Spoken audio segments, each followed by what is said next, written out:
Hello, my name is Bob Mack, Principal Broker, owner of Advanced Solutions Property Management. I am here today to discuss how to correctly handle your tenant's security deposits. The most important item to remember for this discussion is that you have 30 days to send a security deposit disposition to your past tenant.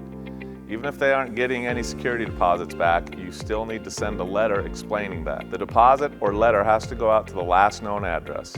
In the past, you had to wait for the tenant to provide you with the forwarding address, but now you must just send out to either a forwarding address or the last known address.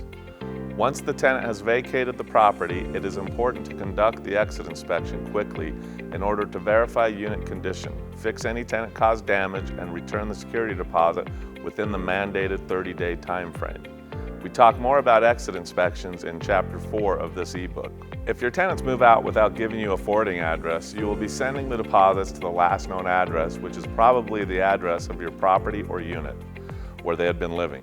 You might send it and get it returned to you, and if that happens, just file it until you do get the correct forwarding address from the tenant. There are essentially three types of disposition letters you will be sending out to the tenant with the security deposit returned. The first type of letter is one that says, "Congratulations, you're getting your whole security deposit back." You'll include a check with that letter. The second type of letter will say, "Congratulations, you are getting most of your security deposit back, but there was some damage to the property and this is what we kept." The third type of letter will explain that the charges for damage exceeded the amount of the security deposit and you'll be pursuing legal action to recover the rest of what is owed. If tenants don't receive their deposit back, the tenants must send you a notification in writing.